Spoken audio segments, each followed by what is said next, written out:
You are listening to New Theory Radio.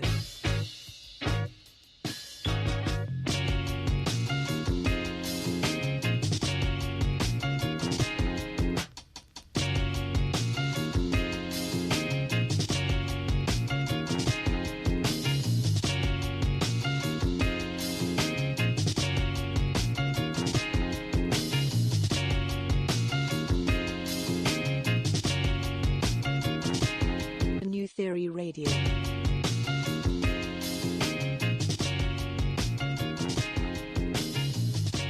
Hello and welcome to another edition of New Theory Radio here on CFRE as well as iTunes. I'm your host Nav Nanwa, and this is the show where we theorize on all things current affairs, pop culture, and everyday life. And I'm very excited to bring to you another edition of a show of New Theory Radio, where we're going to be talking about a couple of interesting topics. And before I get into that, I do want to introduce my lovely panel here that's going to help me dissect some of the things that were going on this week. I want to start with the person on my left. They are the brainchild behind Brampton's very own. I'm very proud being a Bramptonian, seeing their initiative and being able to kind of put it all together and being able to promote the city. It's my homie Sade Waheed. What up? What up? Thank you so much for joining us. I'm so happy that I finally get to meet you, because I just realized I've been pronouncing your name wrong the entire time. It's all right. Everybody does it. I'll go by Shade from now on. That's cool. That's okay. So Sade is actually better. Sade is better. Sade works. I like Sade. And then next to them, I got my homie. He is representing 40 Ounce Heroes. He's someone that I've worked with numerous times. He's actually just told us about some crazy projects that he's been working on. He's a great visual artist. He's also a former MC, which I don't think a lot of people know. Oh, it's still an MC? Hey. I thought maybe you hung up the mic to trade in for the video camera. No. Okay. All right. Well, never mind. He's not former. What up, Nav? He's probably working on an album. No, right I now. deserve that. It's been a while. It's been a minute. I don't think I've released something officially since like 2013. Oh, okay, cool. But it's my homie John from 40 Ounce Heroes. John, what's going on? What's up, man? What's up? Thanks for having me. No, man, I'm super excited. I'm really feeling your jersey, man. That Cheers, old bro. school champion Retro. Toronto Vince Carter. I'm surprised it stayed clean this long. Is that like original from when you were a kid? Yeah. Okay, so it's not a vintage buy. You didn't No. spend like $300 on that. No. You could probably flip It's a that for champion. more. It's not even like I know. it's not that great, but it's. I think when J. Cole was rocking the champion during the All-Star weekend with the Hornets jersey, I think everybody was like, "Fuck That jacket." Yeah, well, jacket, and he was rocking the jersey underneath it because he saw the champion tag on it. Yeah. I think every vintage store probably in like the world Sold was out. being flooded. Yeah, those champion jerseys are crazy. But one again, thank you both for joining me to discuss some crazy topics here on New Theory Radio. The first thing that I do want to talk about. And honestly, I feel like a lot of my episodes always touch on social media in one way or another. But I think this week, in general, I think there's been a lot going on in the social media world, specifically when it comes to just ignorance and hot takes. It seems like we especially live in the era of the hot take, especially when it comes to celebrities and using social media as a voice to voice their opinions. Yeah. And in the last few days, it's no secret, and especially coming out of the horrible New Zealand mosque shooting that took place.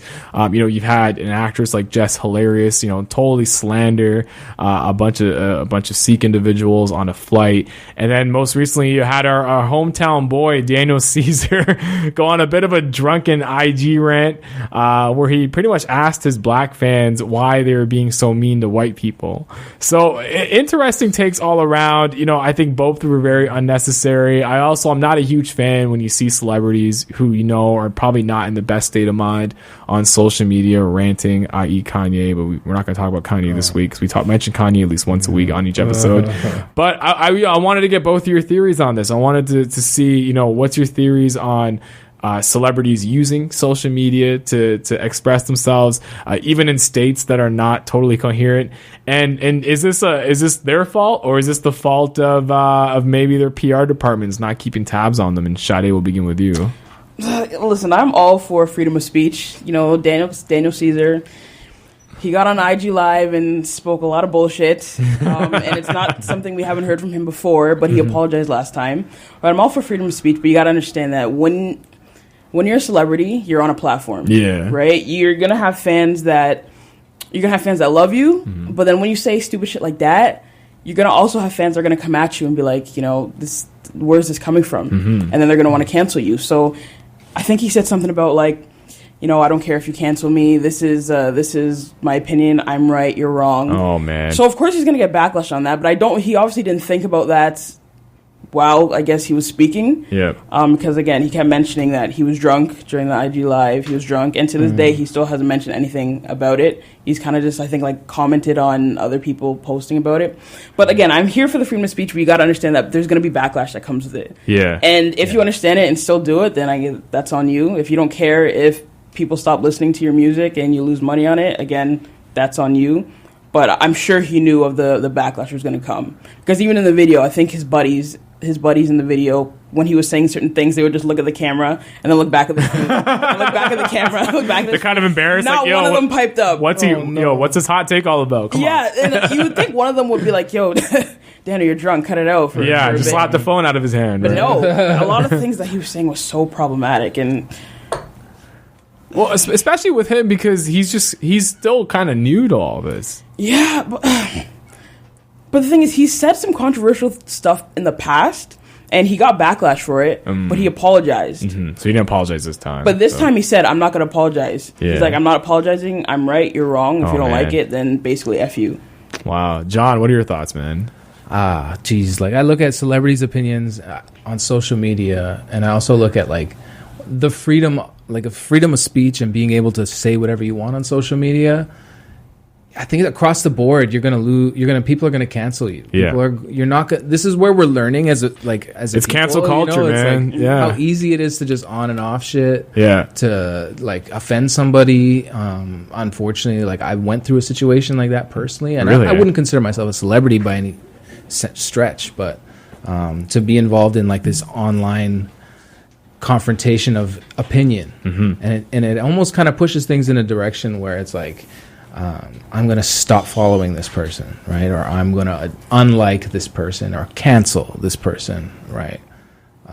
I don't know what to do, man. I look at the situation with R. Kelly, right? We looked at Michael Jackson, obviously. You just mentioned Kanye.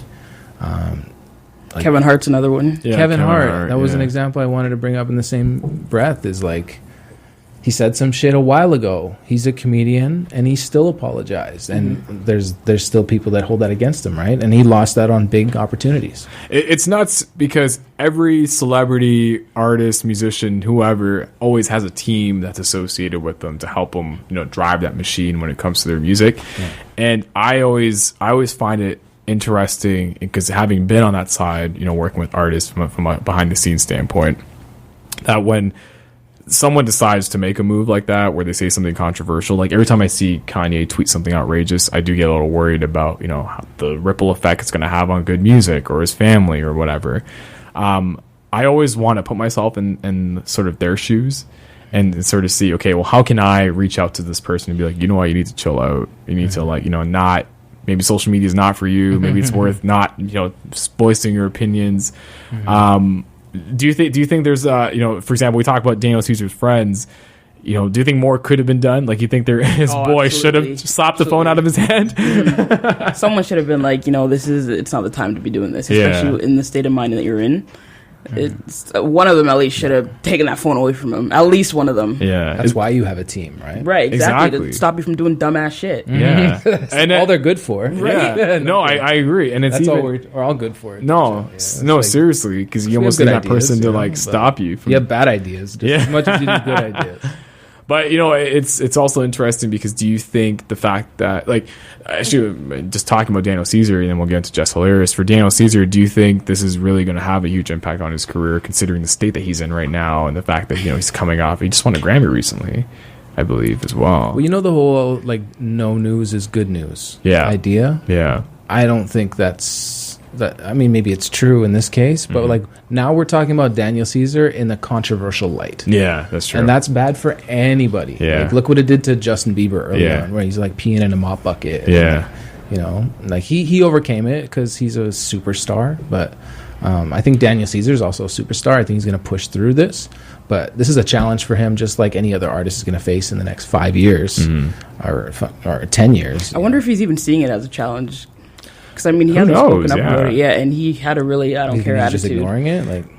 with the way he was commenting on some people who were reposting the Instagram live, he just kind of was letting it roll off his back. Yeah, just kind of. And then he went on live the next day and was just playing music. So he didn't just ignoring it like it never happened. Basically. So I don't know if I don't know if it's affecting him that much. I don't feel that strategy works. Like, I've seen it done so many times. Even Jess Hilarious, to an extent, when she made those stupid remarks, she just went on about her day. I think she posted a video. I was looking at it where she was like having fun for St. Patty's Day. Mm-hmm. Like, she just ignored anything. And on those comment posts, like, people were just slandering her left and right. And again, I don't like talking about R. Kelly on the show, but we'll talk about R. Kelly. Like, even when all of the stuff was coming up with him, he was like, oh, I'll put new songs out, or I'll announce a tour. Like, they're always trying to find deflectors to kind of not pretend like it's affecting them until they get to like some type of breaking point where shows get canceled, or in Daniel Caesar's case, maybe it's, people not buying his albums or listening to his music anymore. Right. Like, well, just hilarious. She did apologize. She did. It was very and I've heard some mixed reviews about that. I personally think at the end of the day, and again, this is me speaking from a Sikh individual standpoint, we do have a culture that's very much around forgiving people and always thinking about them in a good light and not, holding grudges. But there was a lot of people I know online that were, not taking the apology, that were just like, fuck that. She said what she said. It was very disrespectful. And then there's some people that were like, you know what, we all make mistakes. Who knows what her mental health was like based on the New Zealand attacks. And I'm like, and again, I'm more of the latter, where it's like, look, like, you said what you said, own up to it. Sure, you want to apologize, but that doesn't mean that I'm going to all of a sudden change my opinion about you. Right. And given today's climate, like, you got to be mindful of what you say and what you do, especially since that happened right after the New Zealand attack. It's terrible timing. And she said that she didn't know about the New Zealand attack. I was like, know if she was on you're an airport or something like that, but yeah, she said she didn't know about it. And in my head, I'm like, how do you not know about that? Yeah. Like, you almost have to be literally living under a rock. Yeah. Yeah. Actually, I didn't know who Jess Hilarious was before this broke. Yeah. Do you think this is going to do anything for her career? I don't think a lot of people even like her. Yeah. Because I was listening to another podcast called The Read, and apparently somebody had said something about her, and then she responded and calling him... I don't want to say it on the podcast. Faggot. Oh, okay. And people were basically saying, like, they were canceling her. Yeah. As well. So already, this is before she had done. This is before the comments about the well, not the comments, but the video. Yeah. This is before that. So she's been problematic for a while. Wow. For a while. Then if I'm like Fox, the network, and I have her on one of my shows, I'm really rethinking. Yo, Fox was just bought by Disney too. Yeah, it's crazy. Right? So now there's so much of this like PC filter that's going to be on top of everything. And you have like Jesse Smollett, who was on Empire. Like, what's up with this roster of Fox actors? Just looking for a way out. They see a small light at the end of it, and they're just reaching. Do you guys? Is there any examples that you guys can think of artists that may have had incidents like this and have recovered? Kevin Hart. Yeah. As much as I used to love Kevin Hart, but now I won't even watch a movie. Really, He's done so much dumb shit. Yeah. When first cheating on his pregnant fiancée. That was pretty bad. And then what did he just saying his son? What did he say about his son being gay or something like that? Yeah. And then there was something else he did, and his career is still booming. Yeah. Like, he's still, he's still a top actor. Yeah. He was essentially forgiven by Ellen, and everybody's like, okay, he's forgiven by Ellen, so all is well in the world. Ellen's an interesting one, too, because she had a lot of backlash for doing that. She got a lot of backlash. Considering how much of an ally...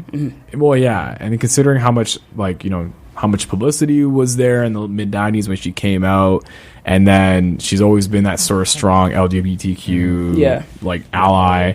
She was basically apologizing, like accepting forgiving him on behalf of the LGBT community, and everybody was like, "Nope, who's Ellen to forgive to accept his apology on our behalf?" Essentially, it's like Ellen's like the boss, so people were like, no. I love Ellen anyway. I just want to say that I love Ellen, but like, it was like, just in case Sade needs to appear on Ellen DeGeneres' show, I'm Ellen. I love you. On behalf of no one, just yourself. Come on. Wow, this is crazy. Before we move on to the next topic, is there anything else you guys want to say about this? Like, I guess overall, I think we're assuming that for Daniel Caesar it should be fine, but for Jess Hilarious, like, it might just be sort of the end of her. Is that what we're predicting or what? She's an interesting one. Daniel Caesar is, I hate to say it, but he's your problematic fave. Like, you hate to love him, and you don't want to love him after the bullshit he did, but... It's crazy because when he first came out, like, I still remember Daniel Caesar doing like the local manifesto shows. Like, he just seemed like a nice kid, down to earth. Yeah, North by Northeast. Yeah, and then I remember also hearing that he was homeless for a bit. Like, he was slept like, on park benches. So, like, when I first got into his music, I was like, "Yo, this is dope," because he has this rags to riches kind of story, and he got discovered, and he's able to go on his talent. But then when you hear about stuff that he, lately, it's like, oh man, why are you ruining your platform for when you have so much to offer? It's so easy to slip. It is. It's so easy. Word to solitaire. Yeah. It's so easy to slip. Throw all the Canadian hip hop references that you can. Yeah. That's sick. Let's actually move on. Let's talk about something more local. And again, I wanted to put a bit of an arts and culture twist on this, considering the work that both of you guys do in this space. So Mississauga apparently passed a motion that they want to exit the Peel region. Which is crazy because again, when I think about Peel, I always think about us sort of being one unit that's always supporting each other. But now it looks like someone wants to move out, and Mayor Bonnie Crombie said that it's really due to competing priorities. And one thing I'll say is, politics aside, when you look at Brampton and Mississauga in totality as Peel, and we can throw Caledon in there too, but Brampton and Mississauga specifically, there is quite the arts and culture like environment that's available for artists. I've seen a lot of artists who perform both in Brampton and Mississauga. I've seen Brampton leverage some ideas from Mississauga. I've seen Mississauga tap into Brampton as well. You've been a big part of like Brampton events even in the last few years. Totally. And it's nuts because again, to your point, like in John, you and I have worked on stuff that's both in Brampton and Mississauga. And it's now that we're going to see sort of this divide, I almost feel like it puts Brampton in an interesting place because I've grown up in Brampton and flat out, I'll be honest, and I hope no one from the arts and culture industry hates on this, but Mississauga has always been a step ahead regarding how they've been able to establish what they need to establish, and I think Brampton's getting there. But now that Mississauga is out of the question, I almost wonder how Brampton's going to turn out. Also wonder what's going to happen with Caledon. I think Brampton's going to be forced to man up and make the same decision. Really, eh? Because it's a city, yeah. And if you're the second largest city in Ontario, sixth in Canada, yeah. That's huge. Mm-hmm. Why are you like working with a committee of other people on daily decisions that you need to make? Okay, now you're not going to be sharing your trash collection. Yeah. Okay, get a different trash collection. Now you're getting more Mississauga businesses employed. Yeah. Big problem to have. Sorry, guys. I think the decision for Mississauga to split is not a decision to split, but just a decision to dissolve. Yeah. To just get rid of Peel altogether. It's not necessary. Yeah, it seems like that. Like even when it comes to decision making power, like it's always been isolated based on the cities involved. It's just another tier, another level between what needs to get done and how to get it done. Do you see this impacting like local artists in any way? I think it enables the local municipalities to apply for more funding themselves now. So because I guess assume before it was like the Peel region applying for something or a nonprofit like the LAC applying for something versus the city of Mississauga applying, city of Brampton, city of Caledon or whatever it is. I almost like to think what's going to happen to the Peel Art Gallery. Ooh, I didn't even think of that. Yeah. No, it just came to my mind when I was thinking about which one? Peel, the PAMA, like the Peel Art Gallery in Brampton, which I think based on location, I think it has more of a Brampton presence, obviously. It's like right downtown. Yeah. It's like the AGM, right? Yeah. And I think for the most part, for PAMA, they still promote in both cities because they're like, hey, we're the bridge, right? Sade, what's your point? I don't know if it's going to have that much of an effect on the arts and culture scene in either city, just because it seems like Brampton's really doing its own thing with the cultural plan, the master plan. Sorry, yeah, they're really focusing on that plan just for Brampton. So I don't know if it's. And Mississauga's done the same thing too, right? Like they've created their own culture master plan. So what Bonnie Crombie was saying essentially was that we had competing priorities or something like that. Yeah.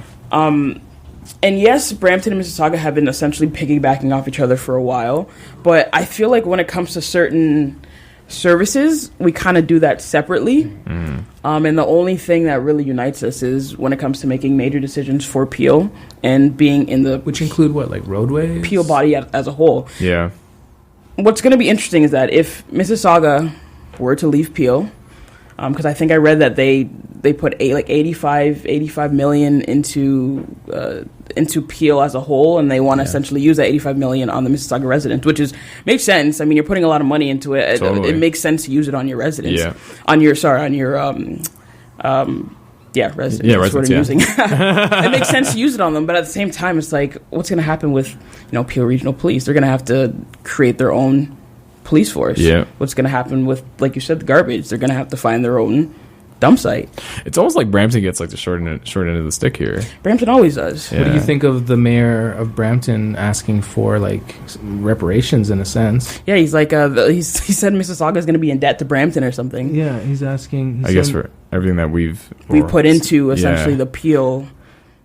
Like if you leave this Peel, you're paying us is what he's asking for. Yeah, Patrick Brown is a fighter. I could see him sort of taking that angle for sure. And he's always been around. His whole mantra is around making sure Brampton gets its fair share and everything. Mm-hmm. And I can definitely see this becoming very ugly. I can see it becoming like ugly I think as well. you think you're going to start to see breakup. oh yeah, I don't think it's going to be nice at all. I think even when talks of this came out last year when Linda Jeffrey was in power in Brampton. Mm-hmm.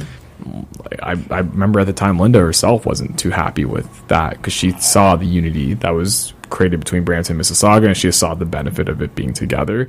But to Mayor Crombie's point, like Mississauga has just been able to see so much growth, so much prosperity. Like you go to Celebration Square, like every weekend this summer is just rammed with people.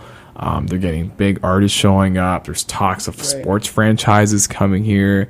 They're doing more in the arts. I hate to say it, but they're doing more in the arts and culture division than Brampton is, which is why Brampton is trying to obviously step up their game. Yeah, but I mean, if Mississauga were to split from Brampton, actually, I do think it would have an interesting effect. I almost would love. Again, I'm not for. I think they call it like Miss Exit or something, like almost like Brexit. They call it Miss Exit. Miss Exit. I think I saw somebody posted online. Mrs. Exit? Yeah, Mrs. Exit. I feel like I think there's a big opportunity for Brampton here, though. I almost feel that if this happens, it backs Brampton into a corner to actually make some drastic changes. 100%. Like you said, Brampton's literally going to have to step their game up now. Yeah. And if arts and culture is an area Shada, you and I have seen in the last few years, if arts and culture is a huge focus for the city of Brampton, I'm almost thinking that they use this split in a way to, allocate an area for arts and culture, like maybe revitalize the downtown so that becomes the hub and start thinking about the city in sections versus always kind of in isolation. Right. That's my thoughts on it. Mm-hmm. Yeah. It's such a big landmass. Cool. Awesome. Yeah, it's huge. Like it's huge. Mississauga itself, and then Brampton, how large it is. It's crazy. You know what? It's also crazy when you think about the LRT and just where that ended up. And, it's going to be an interesting couple of years if the split takes place. And, from what if I'm an artist and I'm, I think eventually you just become more motivated if you're a Brampton artist to really want to build the Brampton scene, because I think it's very easy when you're in an area where the scene is not quite there to try to go to Mississauga or even venture out to a Toronto, like venture out to where the action is taking place. Now that it's isolated and if you had that mindset where we're not taking that handout, we're not part of an overall collective. It's like the gloves are off. Let's actually work harder to build the scene. Yeah. When you live out in those spaces, like you need something. Yeah, because like how many times do we, as individuals who love arts and culture, compare Brampton to other places? Like, oh, Mississauga has this. Why don't we have this? I find myself comparing Brampton and Mississauga a lot. Yeah, which is unfortunate, but I think it just comes. They're similar though. They're different but similar. I think it just comes with the territory of just proximity and the fact that we are Peel region. I think that's what causes this. And Mississauga essentially is more nobody evolved reps at the same time. Peel. I've never heard anyone rep Peel. I know. In Like a you mean, track, like in cities a, individually? publicly, yeah. People rep Okay. Brampton. People rep Mississauga. I'm I've heard people rep Caledon. Actually? Like, yeah. Whoa, people rep Caledon. Whoa. Imagine there's like a booming hip hop scene in Caledon. There We just might don't be. even know. We just don't know in about it. Belleville, you know, there's yeah? like little pockets all over the country, man. That's a good point though. No one does rep Peel. I did Never heard Peel been like, yo, Peel, what up? Yeah, yeah. Yo, we in Peel. It's like, yo, Like, man. no one. You know, Peel, where you at? Yeah, Peel. It just sounds dumb. yeah, that's true. That's true. So maybe this isn't a bad thing, but it'll be interesting to see how this all turns I out. just think it just I'm looking forward to see how, dissolves. Yeah. how it all works, how it all pans out. Yeah, exactly. You know, just on the topic of arts and culture, this is actually the last topic, but I think we're going to actually be talking about this the most because I actually want to get both your perspectives on this, and that's really around, again, knowing, John, you have a lot of roots in Mississauga, and Shadi, obviously your roots are in Brampton because you represent Brampton's very own. Both of you play pivotal roles in really allowing both Brampton and Mississauga flourish from an arts and culture standpoint when it comes to collaborations, when it comes to putting together events, when it comes to just, you know, your everyday businesses. You know, it's very easy when you work in markets like Mississauga and Brampton, and we talked about it earlier, to get discouraged, especially when it comes to lack of resources, when it comes to things that you see in other places like Toronto. Or especially when you're dealing with environments that aren't used to big time projects and there's a lot of red tape.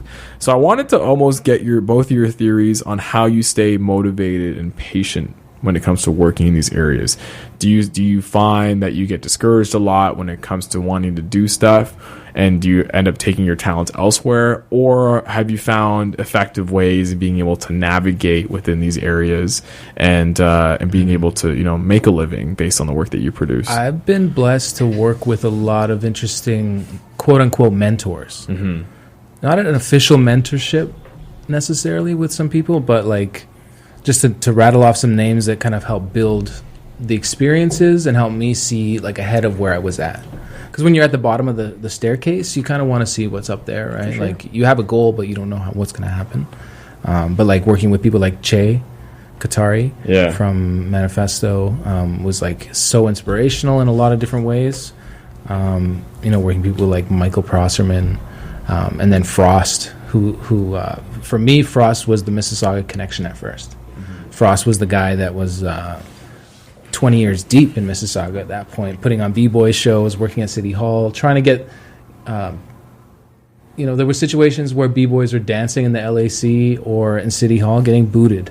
Security guards are coming, throwing them out. And they were just dancing organically? Yeah, they're just like there, not causing any harm, music playing and they're breakdancing, right? And that was like maybe 3-4 years ago. You know, Frost and a couple other dancers in Mississauga kind of help push and break that down, and you get to see these spaces opening up to like what is new art, what is new like expression in a lot of ways, right? So yeah, like working with people like Frost opened a door for me where I had a meeting with the CEO from the LAC yesterday, where she's talking about like how they're trying to open up their space into more, you know, programming towards the urban community. Again, I use air quotes around that because like it's a tag that helps other people understand what we're talking about. It's a buzz term. Yeah, I guess so, right? Like, Because it doesn't say anything. Yeah. And even urban, we're talking about like Mississauga splitting from Peel and all this stuff. Like, what urban are you talking? Like, what is suburban? You know, like, It's a good so many pushback. categories and niches that I don't think really apply. you know? Yeah. That's an interesting perspective because I don't know, Shadi, I'd love to get your thoughts. I find that when it comes to arts and culture within these cities or municipalities, a lot of it is going the route of just doing it and getting noticed, and then those higher ups almost seeing it and being like, you know what, we need to latch onto it. Like, did you find that that's what worked for you when you launched Brampton's Very Own? That's essentially what happened with Brampton's Very Own. Actually, they saw essentially that what I was essentially trying to do was work with urban artists because they didn't get as much recognition as they're getting now. They said I was working with those artists. Don't get enough. They don't get enough. They don't get enough. They're getting more than they did, but they don't get enough as they should. Especially Brampton has a lot of again quote urban artists. Urban's like the this is what the show's brought to you by, the word urban. I mean, you're gonna offend anybody. You can't say hip hop because some people are like hip hop's culture. You can't say rap because it's like, oh my god, urban's the way to go. What if you're singing and now it's R&B? Like what music is it? And when we say urban, you got people know what we're talking about without having to decipher what it means. But yeah, with BVO, I guess the city saw that I was just promoting a lot of Brampton artists like the way I could. That was cost effective through Instagram.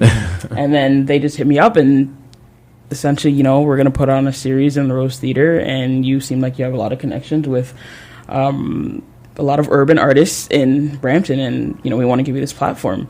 So essentially they saw me kind of start something that I guess they wanted to start, but they just never did. They knew that they should start it, but again, they just never did. So they came to me and said, yo, here's a platform, start this, because we really want to connect with curators like yourself so that these artists get that support from Brampton that they never did. So yeah, that's essentially how BBO came about, and the shows in Garden Square and the Rose Theater came about. Did you always have the intention to do shows, or was BVO just originally just a platform to push people out? It started as just a platform on Instagram. I wanted to evolve to shows, but I didn't think, I'll be completely blunt, I didn't think I'd have the city support. Yeah. Because I've had conversations about this type of stuff for them for so long, and nothing's ever come from it. So I was at the point where, like, screw it, I'm just going to do it on my own. So it was a blessing to obviously get their support and have them reach out to me. But I did originally want to start just with the Instagram, evolve to shows, evolve to different ways to promote artists. I didn't want to just stick to the traditional shows. That's why I did BBO sessions for a bit. A way for the artists to essentially show their raw artistic talent instead of in a show format. So it did start on Instagram, just keeping it Instagram level, and eventually I was going to evolve, and it's evolving faster than I thought it would with the support of the city. So I'm definitely grateful, and I'm blessed for that. It kind of reminds me of the conversation, John, you and I had before we started recording when it comes to content, and how nowadays people want so much content, but it's a lot harder for these content providers, in this case the municipalities, to produce it on their own. So it's like, let's identify the people that can do it, and let's give them the resources. And to make it more of a collaboration, which I find interesting. Like, I think that's a unique approach, because I find that the more you can outsource to the people that are experts, I guess the more better you'll be. That makes sense? Yeah, I think it's trusting other people. Yeah. And in a genre where there's been danger associated with, and like police and gunshots and all of these things that you, like, they hear about. That's all they hear about, right? They don't see the good shows. They don't hear about the opportunities for these artists to be in front of hundreds, thousands of people. So for them to see a safe space environment, and like artists with real artistry, true talent on these stages, like killing it, it's a surprise for them, and it's trusting the next generation. Like it's in a way like trusting that curation, trusting that vision, trusting that what you've made already. And I can only say this because, like, through 40 Ounce Heroes, what we created was so at the moment almost like a time capsule of what hip hop, like classic hip hop versus new school hip hop, and that's where things kind of started changing. Yeah. And then to understand, okay, as hip hop grows, so do we, and we have to trust other people's songs, other people's music, and like auto-tune came in and changed a lot of things for a lot of people, changed the whole sound, right? Like as a former MC. Oh, don't hate on me, man. That's my bad. I owe you something for that. Yeah, you gotta owe me some tracks. We gotta put them on New Radio. I have a little EP I'm working on. Oh, actually, eh? Wow, man, that's dope. Production from AAA. That's awesome. Who's done like Juno nominated projects for like Maestro is a big name. Good for you, man. Rochester. Wow, like, he's done some bangers. So this is a Jawn Taboika EP. The funny thing, I was talking to my boy Phil, and we were saying like, shouts to Phil. Philosophy. Yeah, we were saying like every album I've ever put out before that, I went by a different name. So like my first album, I went by Hermes the Messenger. Wow. And that Hermes. was like Hermes the Messenger. And because that was like, I started as a poet, I started online forums. I was just like, I was Hermes. Yeah. And then that turned into herpes. People like easily I can see easily associate that. So I'm like, hey, cut the Hermes off, just the Messenger. Yeah. And did that for a project. Yeah. And then was like, oh shit, there's so many Christian bands associated with this. Like everywhere you look, there's like the Messenger. The Messenger like, sounds so very preachy. It's very preachy, yeah. And so I was like, that's too preachy. So I only learned through, working with other people. Like they got to name you. You got to trust them. They got to name you. And my drummer at the time, Duarte, who I met through a previous job, one day he was like, "You ever thought of like changing your name?" I'm like, "Yes." Every album, like I've changed my name now. Different alias, man. So Crazy. my last project that I released, I went under the name Black Bolt. And that's a comic book reference. I know a lot of people know, but like the Inhumans, it's a Marvel comics. Yeah, that's sick. Where his superpower, like he lives on the moon, but he never speaks. But when he does speak, he destroys the world. Wow. Jeez. So it's Crazy. like, as an MC, I'm like, I gotta take that name. Shade's like, whoa, man, I should have done that.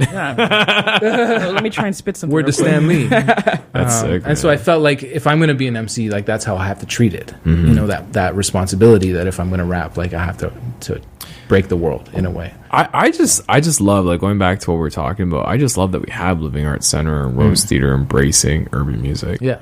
Like, I think it's come a huge. long way. Yeah. Finally, like, I think about the artists that, Sade, you put on. I think about the B-boy stuff that you work on, John. It's crazy because the Rose Theater, to your point earlier, was always like, oh, it's for senior citizens, and they're going to watch their little orchestra, and But shout out to the city for acknowledging that they they opened it up. Yeah, exactly. They're rebranding, and the rebranding is working. Yeah, it's totally. working. So shout out to the city for that. The new 905. I've been seeing them take ownership over that. It's now called the Rose. It's not called the Rose Theater anymore. It just goes by the Rose. Shouts to Greg Petty and team. I know he's probably listening, but if I'm an artist, I think about just living in Brampton, probably taking the Brampton Transit through downtown, looking at the Rose, just kind of looking at it, not really thinking much of it. Like, hey, we don't belong there. Yeah. And then you have shows like Brampton's Very Own where they can be a part of it. It's like, man, I just played Rose Theater. Like, that's pretty sick. Like, I think that feeling is awesome. Same with Living Arts Center. Like, you think about these hometown artists and these mecca venues that exist that, like, oh, one day I hope I can play that. Yeah. I love how they're enabling that. I think that's so important. I think that's so important to really build a culture. They're testing the water right now. Yeah, I think they are. Like that's what's happening. They're seeing, okay, we've heard about this. Let's see if it works, right? Let's talk to the tastemakers. Let's see. Okay, all right. Okay, how did that work, right? And they'll wait a bit. They won't hit you up and do it again and again and again. Well, that's the thing I've noticed. Like sustainability is the biggest challenge. This is Brampton was a pilot project, and then it recently just got extended into the Garden Square, and it's going to be back in the Rose Theater for this season. So it did really well, which is awesome. Yeah. So hopefully it keeps on getting extended because it's doing so much for the urban artists, and not even them, just artists in general. Yeah. It's just giving them that platform. Is that and grant being money able, or what is that? I don't even know where that money comes from. They essentially will just be like, here's the check. Yeah. You got a venue, put the show together. Wow. I don't ask questions where it comes from, but but that makes it that, like, I like that approach because it makes it easier for everyone. so much easier. Like you got the venue, you got to pay for the artist. There are artists out there that will perform for free, but it's much better knowing that you can. They're working a job essentially. They are 100%. Their job is to, be a musician. Yeah. So being paid for their time, being able to pay these artists, it's to do that. Yeah, it's an amazing feeling. Yeah, especially I think about for me and just talking about Brampton in general. Like, I moved back to Brampton after my MBA in 2014, and I remember being so down because I was like, "Fuck!" So I was living in Hamilton. I was living on my own. But my parents live in Castlemore, so Highway 7 and Gore Road. I grew up in Ray Lawson, McLaughlin.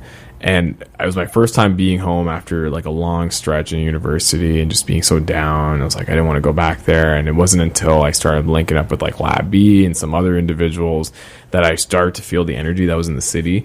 And the biggest pieces of feedback 5 years ago was there's no venues for artists. The Heritage Theater is just a rundown building. No one's even using it. And at the same time, Russell Peters is already blown up. At least Alessia Cara is on the brink of killing it. There's all of these Bramptonites that are blowing up in the mainstream that the city just missed out on. That's what I kept saying, is that, like, again, Roy Woods, Alessia Cara, Tory Lanez, they can't say thank you to the city of Brampton for supporting me.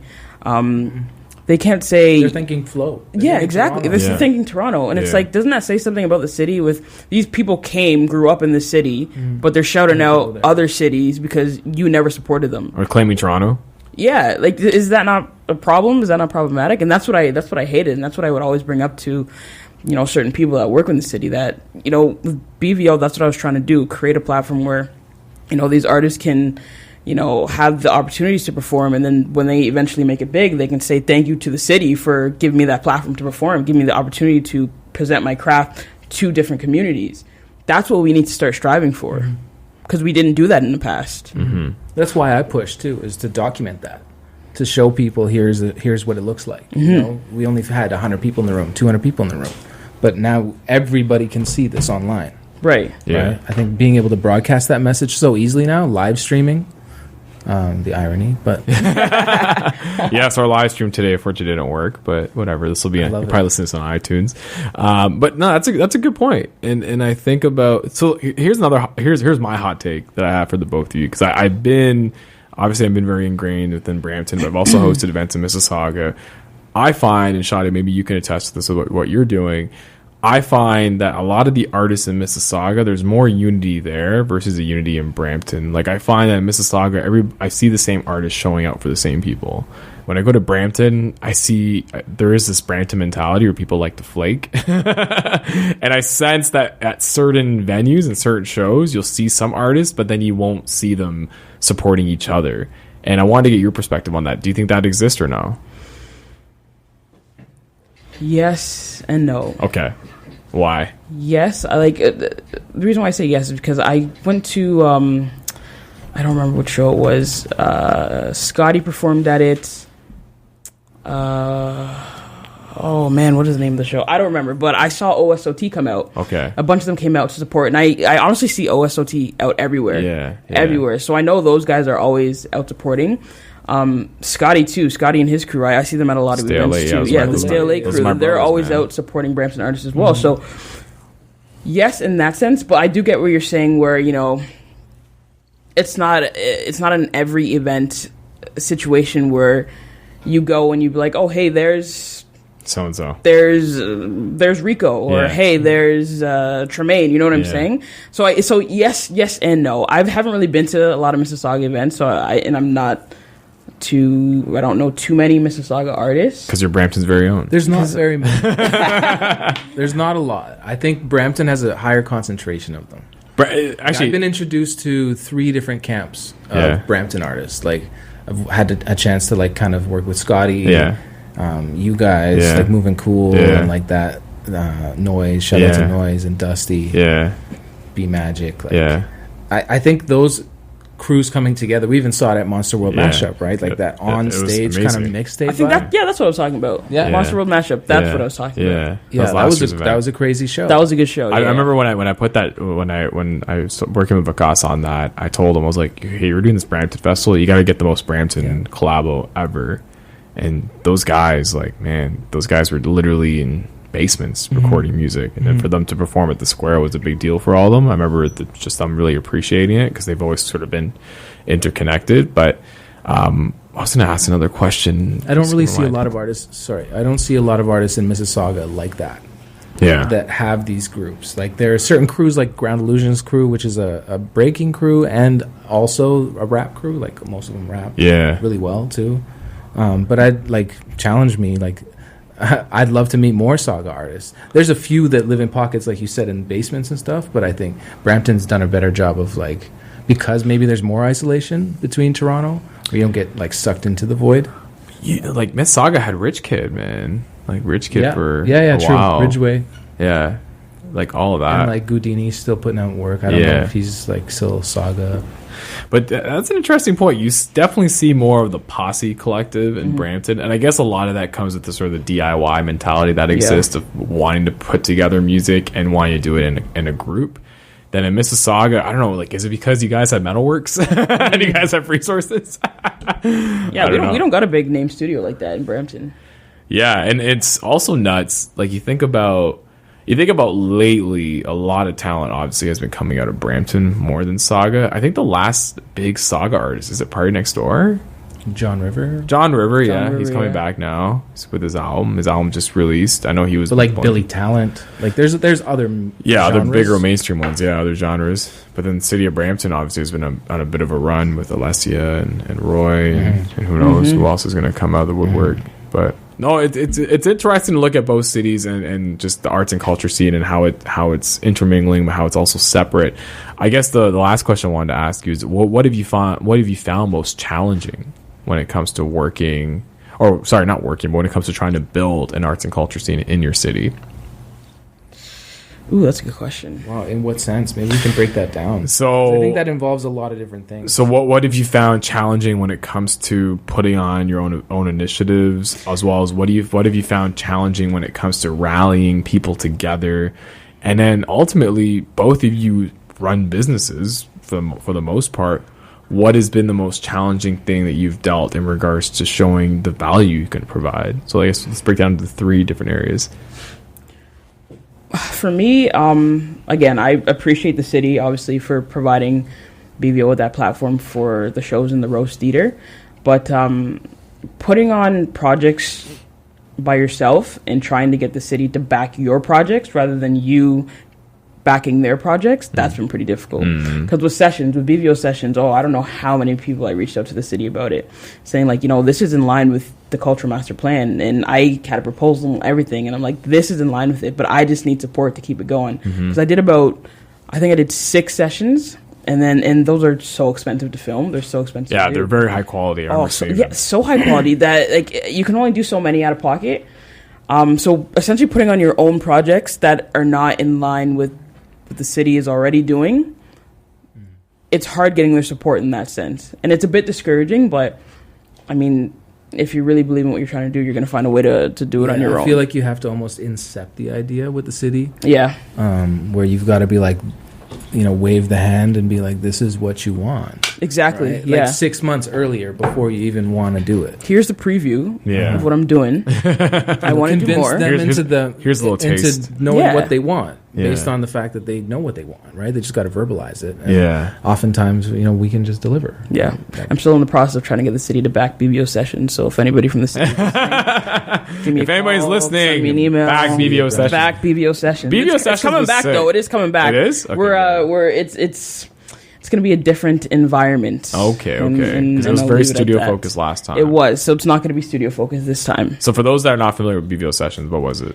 Basically, we had it's kind of you can compare it to what is BBC Radio Live Lounge. You can compare it to the Live Lounge. Yeah. Basically, I had Brampton artists come through. What studio was it? Was it yours? Yeah, right.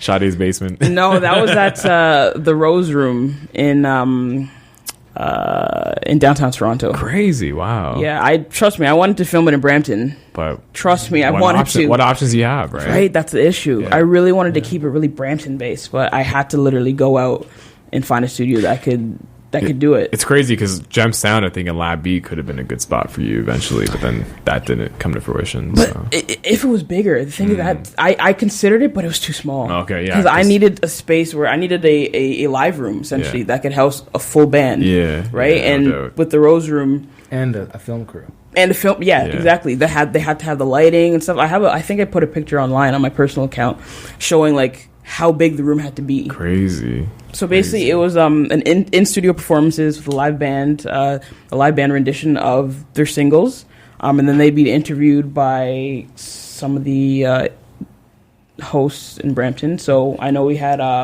the first round we had what is his name? JP French. My name's French on Instagram. Yeah.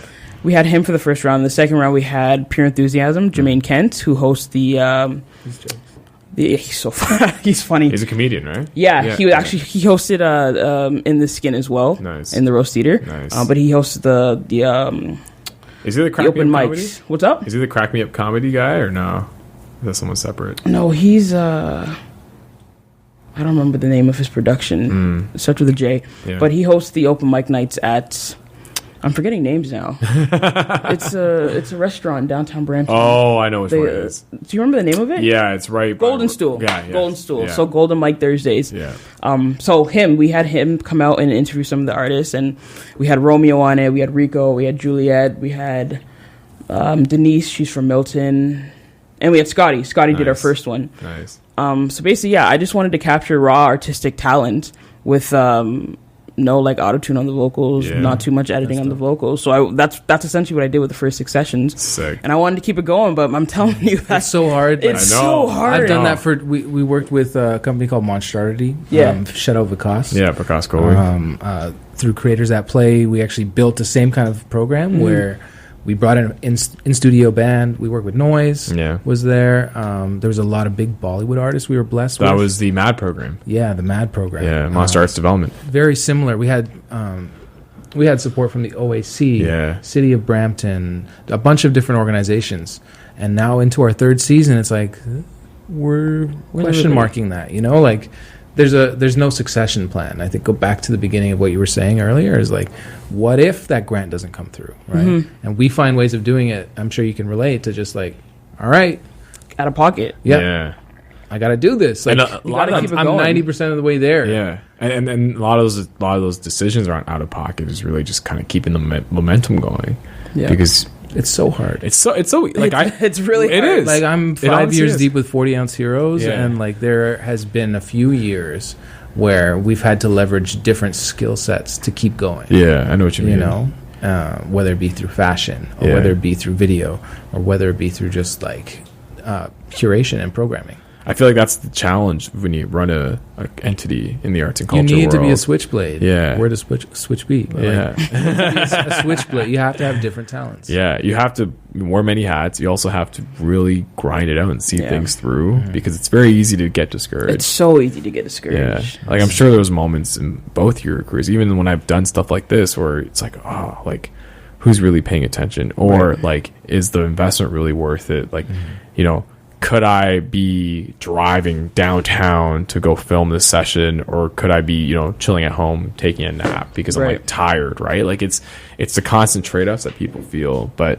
ultimately you hope they pay Finding the right dividends. team around you. Yeah, That too. To be able to facilitate, because you can't do it alone. actually, Sade for BVO. Are you on your own? I'm on my own. Really? I eh? got some like good there's some people that are on board now. I got a film crew. Before it was literally just me doing the social media and putting video nice. sessions together, but I got musicians, and so now it's growing. It's growing, which is good, that's good. because in the beginning I was like, there's no way I can do all this on my own. That's kind of me right now I'm with the breaking show. out, you know. The show, I'm kind of, but I wanted to make that commitment because I found that like when I was doing Rogers TV, I was too used to just showing up, being mic'd up by like an intern and doing my thing and then leaving. Now I'm like, okay, if I'm going to see this through and like have patience, it's like I got to film, I got to edit, do the social media. Eventually, I'd love to get to a point where I do have the power to get someone on my team to help. But I think doing it on your own really sort of allows you to again have that discipline. It helps make decisions faster. It does. That's true, too. It You know, does. I mean, you can ask people questions and have mentors, but Yeah. You know that you kind of got the final say in. But that's what I do. Because I do it on. I do it on my own, but I reach out to a lot of people, especially my family. Like, hey, does this make sense? Or to the artist, hey, Yeah. does this make sense? What should what do change? you think of this? Yeah, what do you think 'Cause of I'm this? feeling this, and Exactly. Sometimes you get really good feedback. Right. So I won't just It's like make my sole wife's role. decisions on my own. I won't make sole decisions on my own. I'll definitely reach out to people. It's all my wife.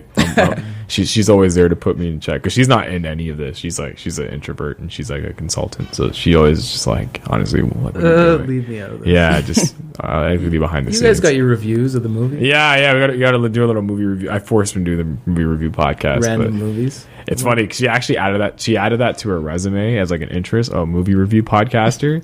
And this year she didn't want to do it. And I'm like, it's on your resume. You have to do it now. You gotta keep it going. I'm like, you can't just say you did one and that was it. Like, it's so easy for someone to claim something. That's so funny. What's been the? I think we talked about what's discouraging. What's the other question that I asked? What keeps you going? Personally, what keeps me going? it's not a one thing, right? It never really is.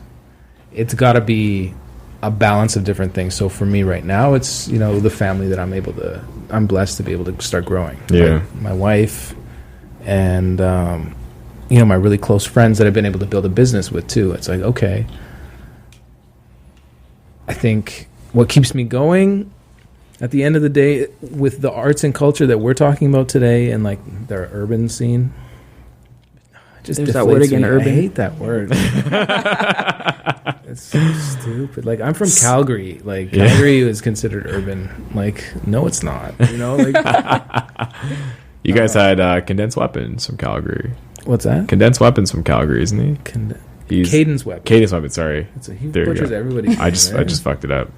Cadence Weapon. Cadence Weapon, yeah. He's actually from Edmonton. Edmonton, okay.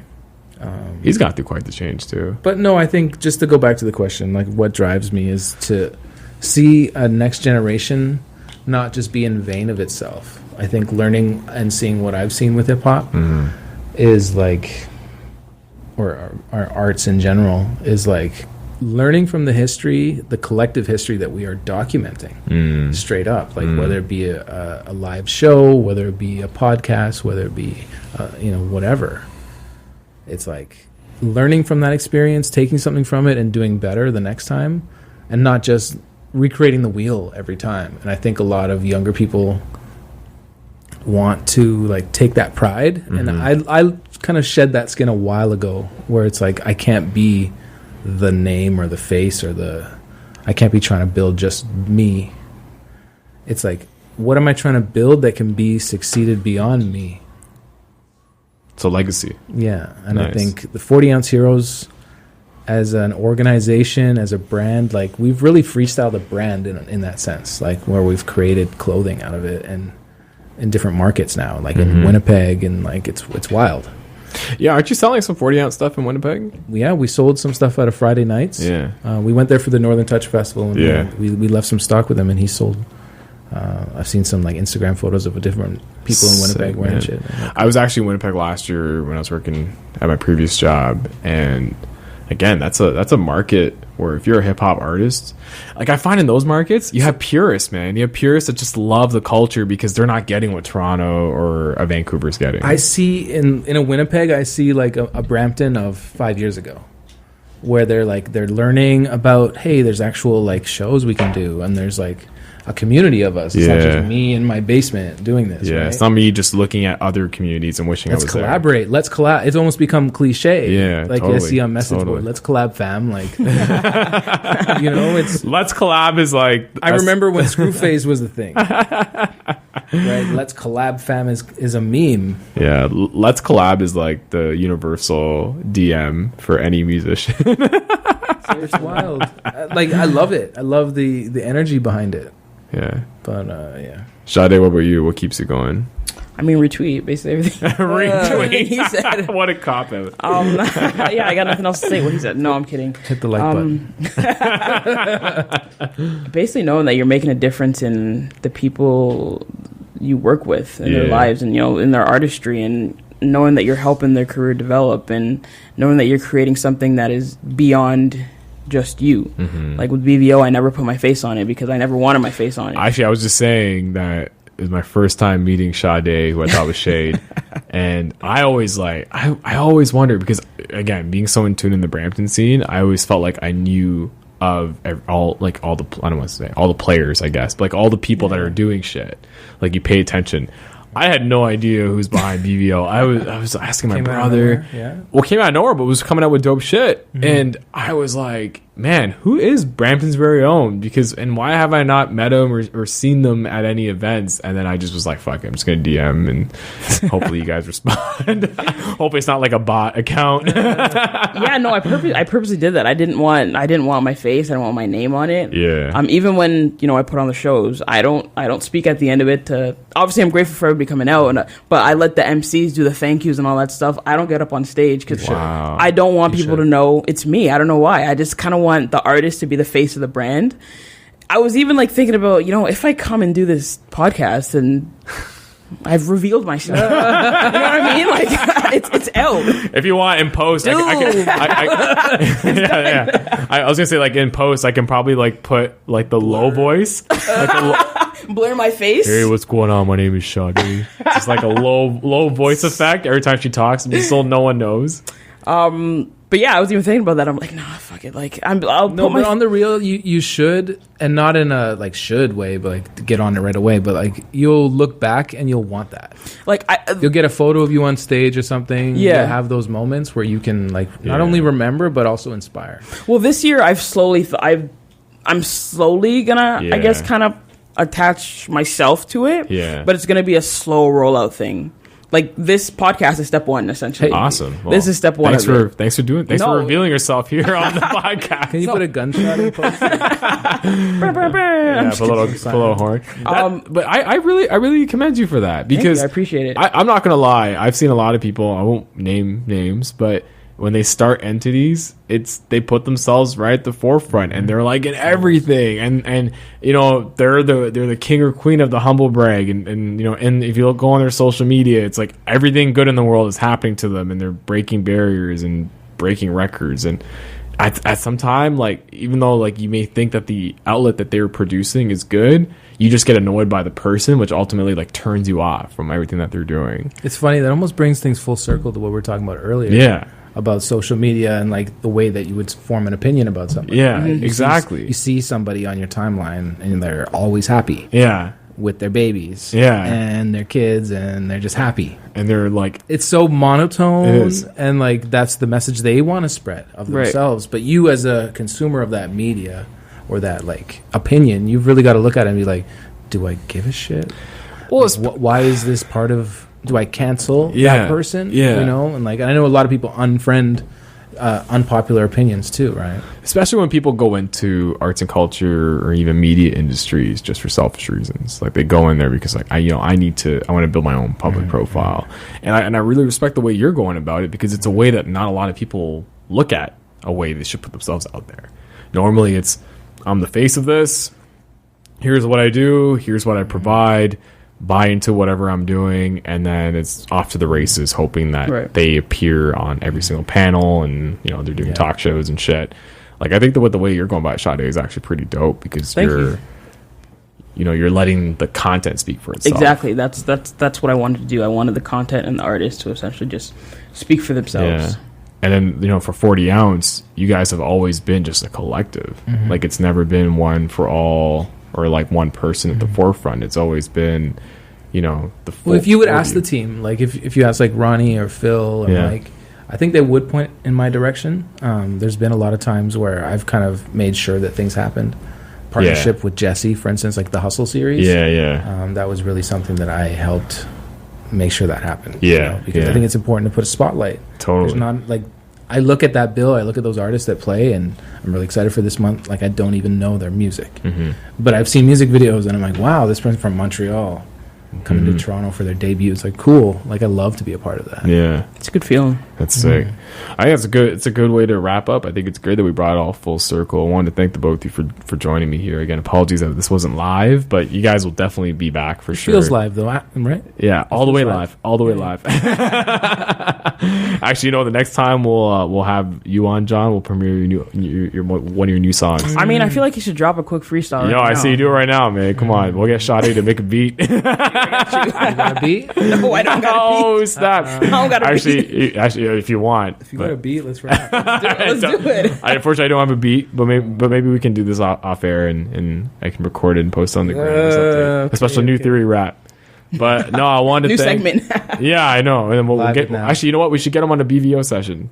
Done. Hey. I'd love to debut some stuff. Shout out to the City of Brampton. City of Brampton, come and support that. And if you need a host, holler at me. I'm here. I got you. Don't. What up, Peel? Yeah. We'll strictly just rep Peel all the way through. Not even Saga, not even Brampton. It's like just Peel. Peel. The last of Peel region right here. It's so hipster. It's like now that they're done with it, we'll take it. Yo, that would be a sick hip hop group. Right after they split, someone's like, "No, we're gonna claim Peel region."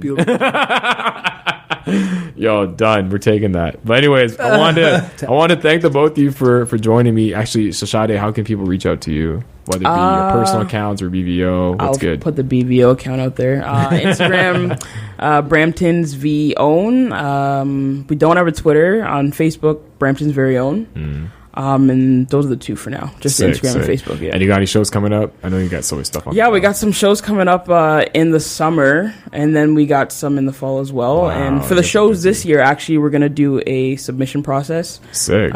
So essentially, we're gonna put up a poster. We're gonna put up a posting, and if you're interested in being a part of it, just send your music to the email address in the posting, and then we'll go from there, just so that everybody has it's fair ground this time. I like that. In the beginning, I just kind of picked people who would help represent the brand very well. But now this time I want to give everybody the opportunity to have a chance to perform. That's dope. That's dope. That's awesome. I'd love to be in support of that in any way. Appreciate that. John, what about you, man? How can people connect with you or 40 ounce? You can find me personally. Some be like that. He's at the forefront. Because everyone knows 40 ounce now. No, it's not. I don't even like to say that in a humble brag way. Like, I've met a lot of people where I mentioned 40 ounce Heroes, and they're like, yeah, that's dope. And it just blows me away. And like, you probably feel the same way when you get like CBC or somebody hitting you up, and they're like, yo, we love what you do. And you're like, I don't even know who you are. That's great. So like, at 40 ounce Heroes on everything. 40OZHEROS. You know what it is. And then what about you? But me personally, you can find me at JAWNTABOIKA. That's my real name. No gimmicks. That's me. Obi Trice. And is that the same handle across every channel? Yeah, I'm lucky. I'm blessed. That's the one thing that I failed at. But if you want to connect with New Theory Radio, it's at New Theory Radio on everything. Instagram, Facebook, and Twitter. For my personal, unfortunately, this is where I fail. Because it's at Nanwa on Twitter and at Nav Nanwa on Instagram. I tried claiming at Nanwa on Instagram, but I think someone from Nigeria has it. Of course. Yeah, so that's it. Did they offer to sell it to you? No, but they probably will. They were Nigerian. I'm taking offense to this right now because I am Nigerian. Oh, yeah? So what are you trying to say? My best friend's Nigerian, so it's okay. My wife is Nigerian. She calls me a Nigerian man sometimes. Actually, you need to see John's wedding photos. They were epic. Do you have a traditional Nigerian wedding? Yeah. No way. Yeah, she's Igbo. Really? My mom's Igbo. My dad's Yoruba. Crazy. Oh, crazy. Yeah. My best friend's half Nigerian, half Kenyan. So, yeah? Oh, that's a good mix. I know, yeah. I heard he told me it's interesting when the families get together. But I bet. That's awesome. But I want to thank again both of you for joining me. This was a fun chat. I got to get both of you guys on again. No doubt. Just to shoot the shit and Good play to some meet music. You. Likewise. And thank you so much for tuning in. You will hear all of us next time. Peace.